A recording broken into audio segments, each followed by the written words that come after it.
Welcome to Thrive Radio. I'm your host, Amy Montgomery, entrepreneur and digital marketing agency owner. Today, my guest is Brad Powell. He is a business video coach, helping entrepreneurs radically stand out with video storytelling. Brad, welcome to the podcast. Yeah, thanks for having me here, Amy. It's great to be Yes, here. definitely. So, you've been in video production, in the video production field for a really long time. What led you to become a business video coach? The coaching part came slowly, and it came from basically the evolution of technology, really. I was producing video at the time before I first became a coach for musicians. And in fact, that led me into, I was working with artists from all around the world. And I eventually just ended up working with National Geographic in their National Geographic Music project, where I was producing video and also audio recordings for their programming. And during that time, a lot of these artists were not very good at the business side of their thing, and they were completely in the dark, many of them, in terms of being able to reach and grow a fan base online. And so I was learning a lot of skills in taking a musician who might be like super famous and super well known from, say, northern Brazil or from Zimbabwe. They literally could fill a football stadium of fans in those areas, but they had no audience outside their country. And yet there was this great opportunity for them to reach literally a global audience of people who might really appreciate their music.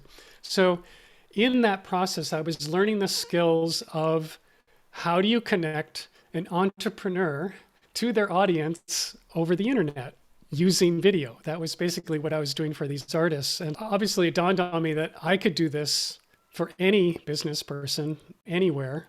And so at the time that the music industry really shifted and National Geographic pulled the plug on their music project, I basically opened the door to, okay, let me do this for anyone. And of course, instead of actually making the video or being the one who sits down behind the camera and shoots the video for people, I've been coaching people on how they can do this for themselves. So it's been a combination of things getting really easy for people to just pull out their phone, make a really high quality recording with very simple equipment, and then using the strategies to be able to reach and engage an audience and really earn the attention of the people who they're wanting to serve online. You bring up a really good point about how people can be really popular on even television and have a very small social media following. Because I've been hired by people that are on TV and saying, look, you have more people following you on social media and we're on TV. And they're just two separate worlds. And so, Yeah. yeah, it takes a completely different skill set. Yeah, absolutely. It just was fascinating to me that these folks were very much known, like they were a known quantity, and they'd certainly done the work in terms of putting themselves out there in the traditional way of doing so. And yet there was almost a complete disconnect to what's the internet world. Yeah. It was like a foreign country. And so it's been a big transition. There's this term going around, digital immigrants, and particularly for anyone who was born before the time of the internet, it's been a big language learning and technology learning to get used to how do you connect and engage and communicate through the various mediums that we have now that we have the internet and we have all these virtual ways to be talking with our audience. Yeah, that's so true. And especially, I think you'll probably agree with this. The pandemic has really brought that to the forefront because up until the pandemic, you could still just really rely on some of the tried and true ways that we all know, networking and all of that. But then all of a sudden, networking meetings went away and Yeah. everything's online. Now what? And I think a Yeah. lot of people are forced into having to learn rather than wait for that speaking engagement. Yeah. So many people, when they were thinking about how do I want to do things, they basically put their fingers up and go, I'm never going to do video. Don't put me in front of the camera. And now, in the last 2 years, they've literally been forced to have a meeting on Zoom and Yeah. or whatever. Like it's really accelerated the experience of people using virtual communication in a way that never would have happened, I think, probably without the pandemic. And absolutely, all of the people, all the thought leaders whose mainstream of income was speaking and doing speaking engagements and also doing trainings, like going to a company in person and doing a training for entire teams, all of that work disappeared overnight. So even the very top folks like Simon Sinek, he had to completely reimagine his business, which was entirely based on in-person presentations of one kind or another. And all of us, like my own business, I had a lot of big part of my business was live streaming live events. And every month I would be doing 2 or 3 major events, 2 or 3 day conferences, things like that, or large monthly gatherings that were happening here in Boston where I live. And again, like instantly, none of those things were happening. And yet the opportunity was all of that could shift to live streaming and could shift to the virtual environment. And so in some ways, while I had to shut down a lot of the work I was doing before, it opened up a lot of new opportunity for me to help people who are wanting to, in fact, host live virtual events and learn how to do that and help them produce that. So, how can video help speakers who have lost a lot of gigs during the pandemic? Is there a way that they can harness video and that you've seen that the live streaming that can get them back to where they were before? Yeah, some really simple examples. I've seen a number of people who completely pivoted and started doing just on their own, like a regular live stream presentation. And one of the people who did a really good job with this was Pat Flynn, who's the creator of Smart Passive Income, and he's an author of several books. And he went onto YouTube and started going live every single morning at 8 a.m. West Coast time, Pacific time. And he did it every single day. And he would talk for an hour and he would give a huge amount of information. Every single day was a new topic on some form of how to grow your business, especially how to grow your business online. And it was tremendously good information and tremendously well received. And he did it for an entire year, every single day. And really not only grew his audience, but created a much core group of, he already had a fairly big following, but what turned out of this was this very sort of deep connection between members of his audience that were regular people who would show up to these basically live events, these daily live events that he would host every morning. And out of that, like I know that since that time, he has evolved into taking all of those people and putting them into a community platform where now, like this is a whole new thing that he's launched as a result of doing these live streams. So it's a really interesting evolution of not being able to speak, not being able to host a conference, which I know he was hosting a conference ahead of the pandemic, and just shifting that into this live virtual daily hosting, like all on his own. And of course, the budget for doing something like this, it's absolutely zero. Yeah. Like he's just sitting in his home studio, going live and presenting really helpful, valuable information for his people. And I think especially during this past 2 years, one of the things that worked really was that even though like everyone was feeling like, oh my gosh, the sky is falling, what do we do now? There's the big parts of our business that are no longer available. The people who showed up during that time and really were there for their audience and really continued to serve them in this alternate way, I think that they really deepened and enriched the connections that they have with their people. So, how can you use video to network? There's a number of really good ways to network online. One of them is what we're doing right now. In fact, you and I both practice this. We both have a regular show that we produce that is in my case, it's actually a live video show, but it could be a video show that's pre-recorded and then turned into a podcast. And this is a form of networking. One of the main reasons that I do my show is that I get to meet and talk with many interesting people who I want to network with. We get to know each other, and we get to help each other out, and we get to learn what we're doing. And it's part of building that ecosystem for your business, which is so critical and so important, because you're meeting all these different people who have all these different skill sets. And of course, each one of them has their own network and their own group of people that they can introduce you to. So at the very least, you're going to be led down a trail of, here's another person that you should go meet and go talk to and bring on your show. And of course, there's paths to clients. There's some of the people who are guests really all of a sudden glom onto what you're doing and saying, oh, you have this really cool thing that I need, and why don't we work together so you can help me do what I'm doing? And so it's a really turning your content creation into a regular show and into a regular event, I think is a really brilliant form of networking. The other thing that I'll mention is that if you're doing something live and live in the moment, there's this ability to actually engage live with your audience members. And so this is another form of networking, which not only are you doing it between yourself and audience members, but if you have a chat going, a live chat happening at the same time, you've got your audience networking and meeting and talking with one another. And so you're literally the host of a virtual networking event. And it's actually so much easier to do this than to run a live in-person meetup or to run a live in-person conference or anything like that. This is just much simpler to do.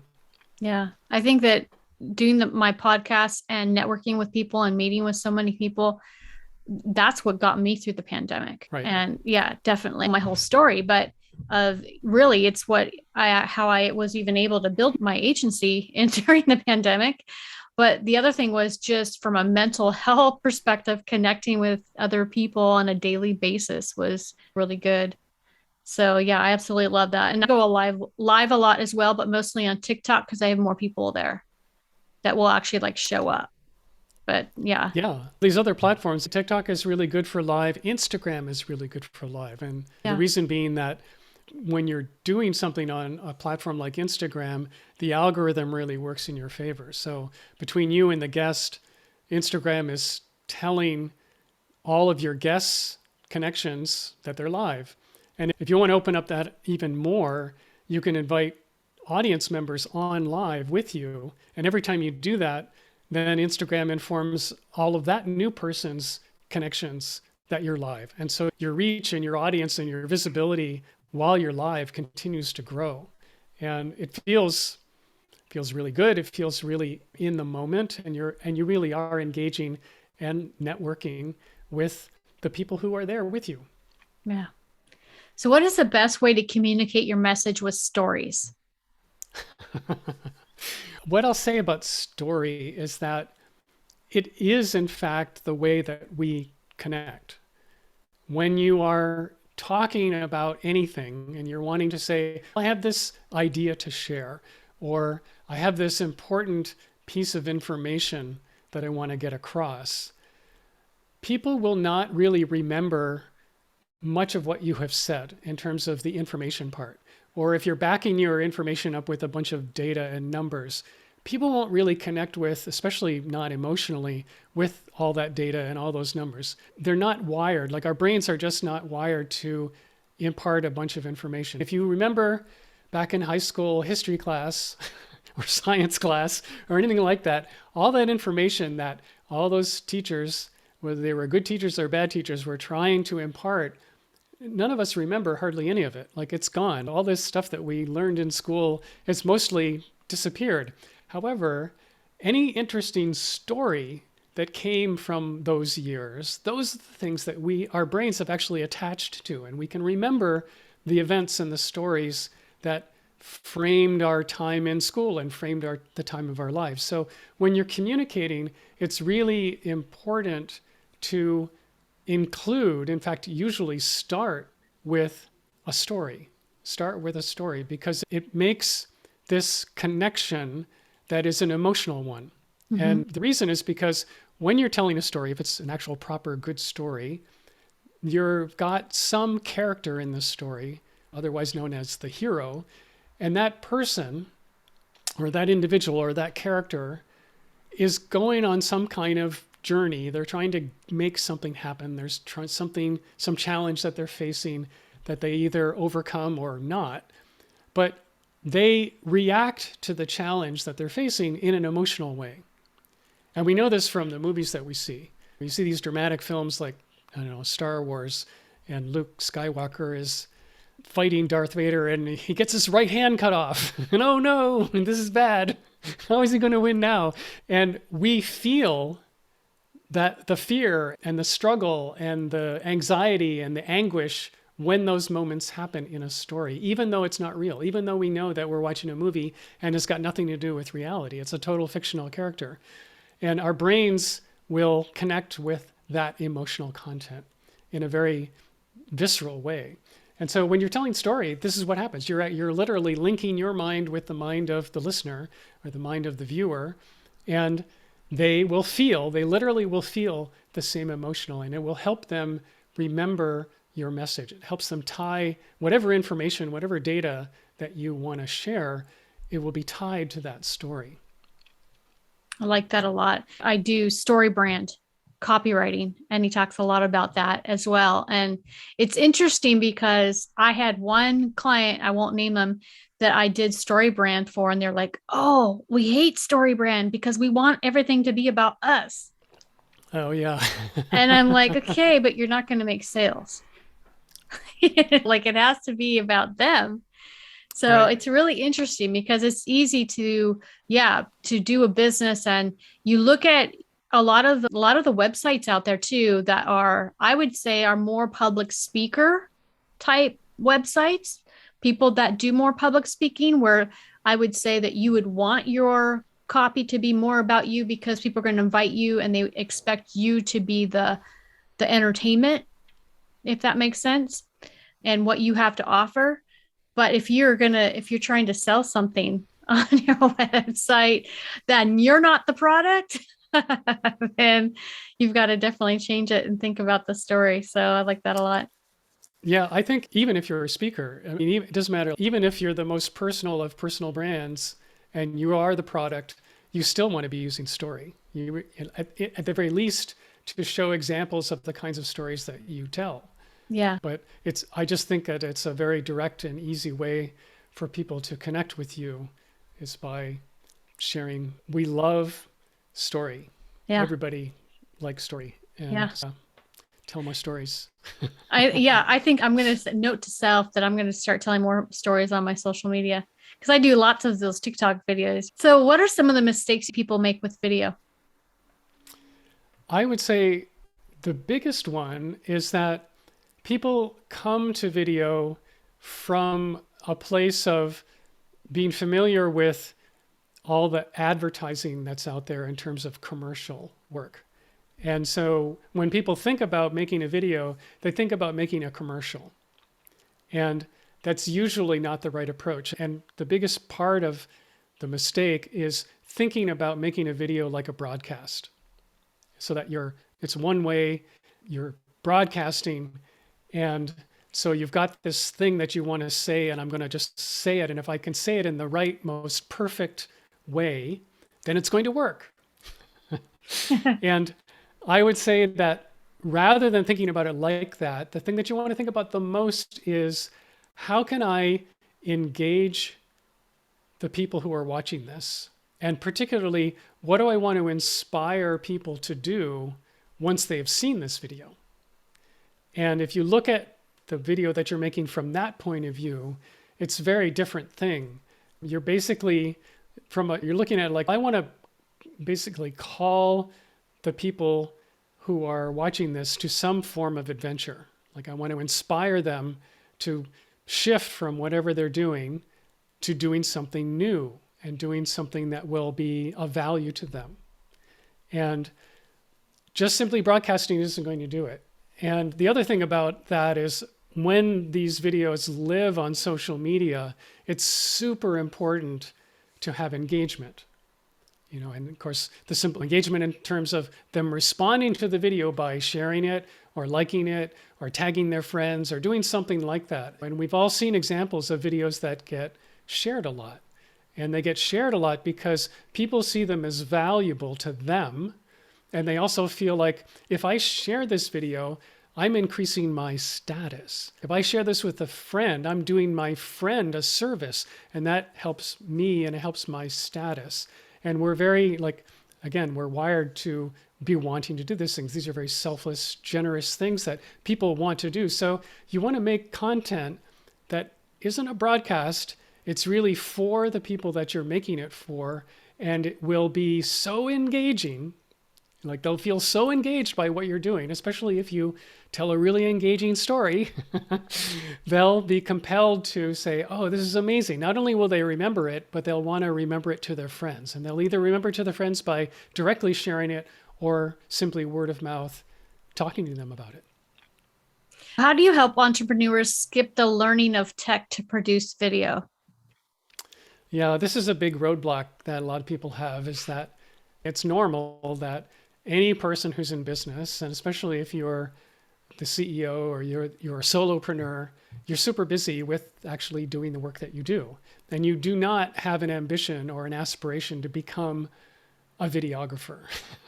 Do not bother me with trying to learn this skill. This is not something that I'm here to do. Like I have a zero interest in doing that. So my approach, I have two ways that I work with people this way. And the simplest one is something that I call mic drop moments. And we all have a lot of wisdom and we all have a lot of information and we all have a lot of things that we can share that we know about. We have the common questions that people ask us all the time, the things that we talk about most often when we're talking directly with the people who we work with. We just have a ton of information to share. And so that kind of information can be edited down into social media friendly bite-sized pieces in video format. And what I do with people is that I have a mic drop moment session with them where we meet for just an hour, 1 hour in an entire month. And I interview them just like you're interviewing me. And every answer that they give is turned into a small short video. And then I will schedule that and I will post it off on all their social media platforms. And the technology part, all they have to do, and they could show up on their phone. If they have a good phone, that's all they need. Or they can show up using their laptop with a webcam. Either one works just fine, but there's really no technical barrier. Every client that I've worked with already has the equipment that they need to do this well. And I use a piece of software that allows me to record directly from their side of the remote interview. So I'm getting a really good, high quality, high definition video recording, both good quality video and audio.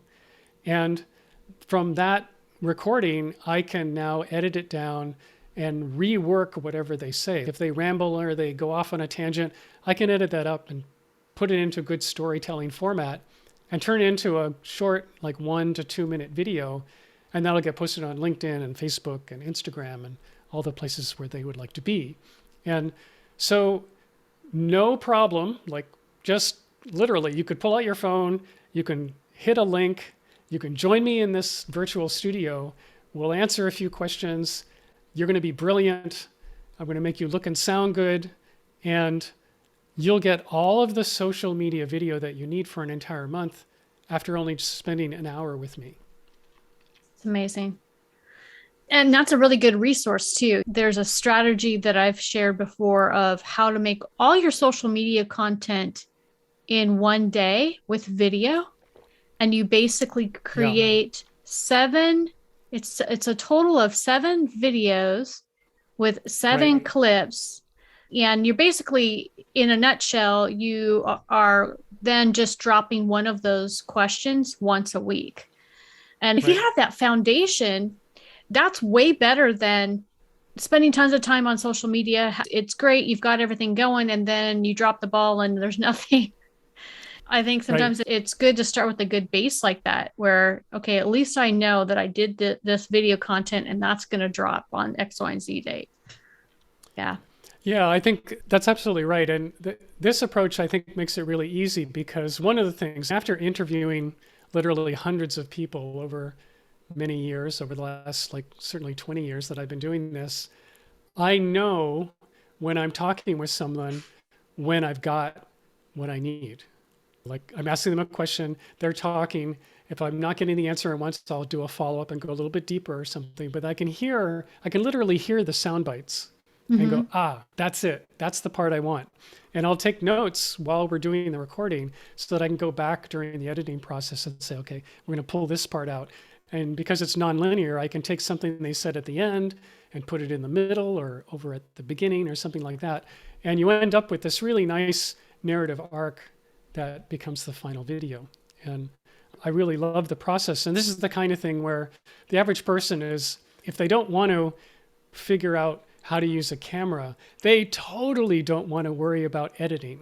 it's Oh, yeah. it's like the big bottleneck. And this is something where I feel like it's personally, this is just one of my fortes and strong suit of being able to edit content into really good storytelling format. Yeah. And that is definitely an art. I do just your basic editing, but I've worked on teams where I had a team of videographers and those that were also like doing videography for television. I'd walk in and look at their screen and like, I don't know, I have the same software, but I've never seen that. Like they have Right. all these tricks that it takes a lifetime to learn. So yeah, there it's definitely not something to that you can't fully grasp and become great at unless you master like it's something you're going to master. Definitely something you want somebody else to do. So, can you share some of your client success stories with us? Sure. I'll talk about, there's a woman named Carrie Clark who came to me. She's a speech language therapist. And what she does is she teaches and coaches other therapists curriculum ideas, things to, like, how do you teach the sound of R to a 5 year old? And her website and her company is called Speech and Language Kids.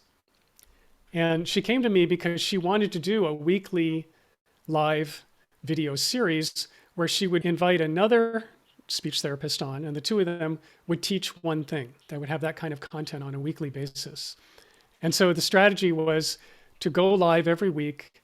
And because she would bringing on a new therapist who had a new audience, and that person would share and bring their audience with them, she was able to grow her audience week after week. And her business model is that she has a membership site, and it's not very expensive. It's $25 a month for anyone, whether they're a parent or they're a therapist who works in public schools who wants to learn how to work with young children in the speech therapy space. And all of these teachers, these public educators who are doing this work, they're super busy and they don't have time to do professional development. They don't have time to go to a conference. They don't have any budget. The school's not going to pay them to go out and learn these things. So her solution was a really good and very affordable and very much at your own pace kind of solution for them. She started doing this weekly show. I helped her put it together and helped produce it for her. And week after week, she started growing her audience to where she was getting easily 3, 4, 5,000 views on a single episode. And this was going up on her Facebook page as well as on her YouTube channel. And then, of course, she would repurpose it onto her blog and onto her website. And then she was developing an email list and send every new episode out to her email. So she was growing and engaging her audience in these ways. And from this one $25 a month product, she's now earning something like $40,000 a month. And she's literally become, this was her goal. She came to me and said, I want to be the Oprah of speech therapy and have a speech therapy talk show. And this is what she accomplished. And what's interesting is that recently, I mentioned Pat Flynn. He wrote a book called Superfans. And I got that book this is probably 6 or 7 months ago, but I got the book and I was reading along in it. And Carrie is mentioned in the book Oh, as interesting. being someone who's built super fans. And I went, oh, look, she's totally becoming a rock star now for what she's done. So that was a really interesting outcome for her. Yeah. And I think a lot of people they don't understand that membership type of like low ticket items. And I do a very low priced membership as well. And I've had people say, how are you making money? How are you making money if you're selling this for $50? And I'm like, okay, I want you to multiply it by thousands of people. Right. Because when you can harness social media, that's the best way to serve people on social media in large amounts, is not just do one-on-one stuff, but have courses and memberships that you can help serve them where they're at. Yeah. And it also depends on your audience. Like in this case, she was wanting to serve therapists who are working in mostly public school settings. And so these are not people that you would successfully sell a really high ticket program to. That's just Mhm. beyond their normal budget and the normal way of wanting to work. But her solution was really easy for them. Like it was completely like, oh, this is really inexpensive, it's really accessible, and I can go in and get access to these materials at my own pace whenever I want. And of course, she's in there and so also accessible. And because she was doing this live content series, there's new content coming in all the time. Some of the very best speech language educators, therapists in the country. Yeah. And so it was really high value. And because of the fact that at the time that she was starting, she was really the only person who was creating a talk show for speech therapy. That was a niche that hadn't been tapped yet. She became completely known as the person, the go-to person in her field. I love that. Such a good story. So, what do you think has been your truth that has gotten you this far in your journey? That's it's such a great question. I would say big one is just being willing to take risks and putting myself out there and showing up absolutely no matter what. That's almost been my mantra, and it's been my mantra since way before I even got into video. And just one of the things that I do as a kind of side hobby, as a practice, something that I enjoy doing because it helps me grow as a person, is to practice improvisation. And I'm not talking about like comedy improv and trying to be funny, but just I have a group and we meet and we interact with, it's actually something called interplay, and we interact with one another, and we're often brought to this place of having to walk into an interaction with one of the other group members, and we have to have a dialogue, and neither one of us knows where the dialogue is going or what it's going to be, and we're taking on some kind of role or character that we're uncomfortable with. It's something that we're not used to doing. Like I could be walking in the room as a pregnant woman, for instance. How do I do that? I don't know anything about how to be a pregnant woman, or just things coming back and forth. And so that practicing requires a lot of risk taking. It's emotional. It's not like I'm jumping off a cliff or anything, but it's taking a risk. And it's such good practice for entrepreneurship because on a daily basis, everybody in business, everybody running their own business has to make decisions, and we have to decide, am I going to do this or that? And what's the risk involved? And literally looking at something and saying, I don't know how this is going to work. Like I have no idea what the outcome is going to be, and being willing to go and do it anyway. And in terms of the video world and content marketing, social media is an hungry animal. And if you want to be present with your audience, especially like yourself, you're on TikTok, you need to do it a lot. You need to be showing up all the time, and you need to do it whether you feel like it or not. There's Yeah. certainly so many days when you'll get up in the morning and say, today I absolutely have a face for radio, not video. And I don't feel like I should get in front of the camera, and you do it anyways. Like, it's okay. Yeah. I'm going to be real. Here's who I am today, and share that with somebody. Yeah, and that is really good. I think when I first started video on YouTube many years ago, I was really bad at it. And from an editing perspective, to I hated what I looked like on the camera. I didn't like the coloring, the lightering, and also I was doing it wrong. And there were some videos that it was so bad that I ended up I looked like a ghost, literally. And so I would turn it into a black and white just so you could see me. But I had a personal policy that no matter what I created, no matter how bad I thought it was, I was going to force myself to post it anyway because I was producing content and I wasn't necessarily doing it because I was creating a brand. For me, I was doing it for different reasons. I was trying to grow, I was trying to learn to speak and all that and get comfortable with all of it. So I just forced myself to post. And I'm glad I did because although I look back and go, whoa, that was a bad one, it really that's what caused me to grow and get better and better.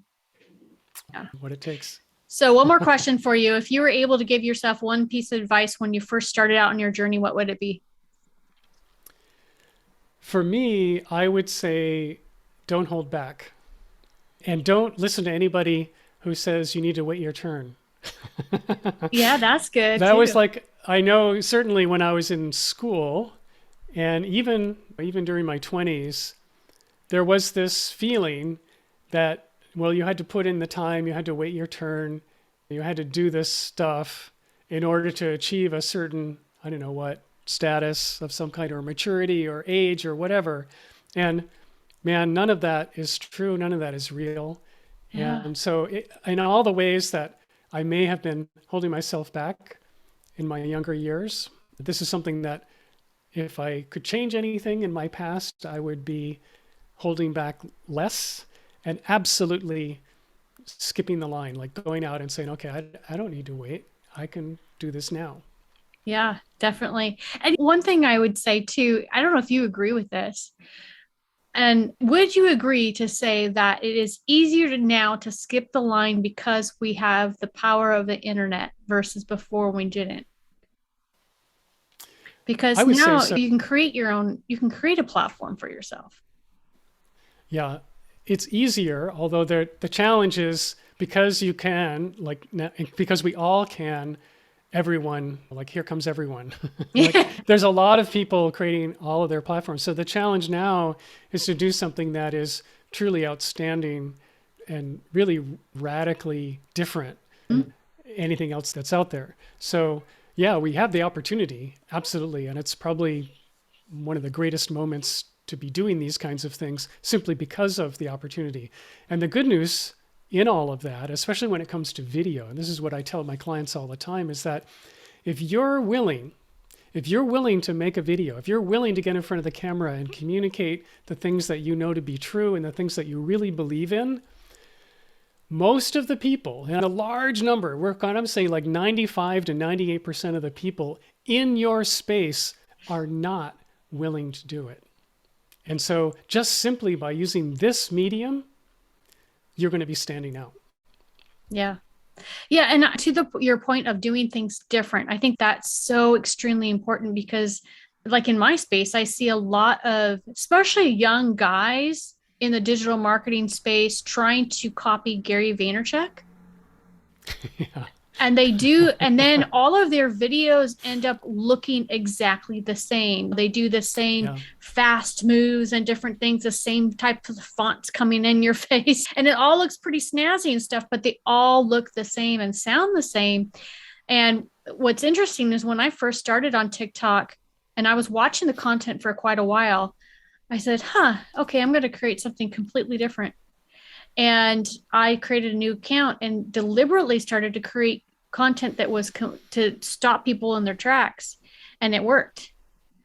Yeah. And Right. but I looked for that spot. I looked for what is not being created, what is not out there, and that opened up a whole nother opportunity. So I think you're totally on with that comment of look for ways to be different rather than copy what everyone else is doing. Yeah, exactly. You want to find your own voice, find your own style, find your own lane to be in. Yeah. And really, I'm really active on LinkedIn. And one of the things that I see on LinkedIn is this pretty conservative way of showing up. Everybody is wanting to be professional. And so they're really constricting themselves in terms of how they look, how they speak, how they appear, the kind of images that they take of themselves, and so forth. It's very much similar, like people looking like business people.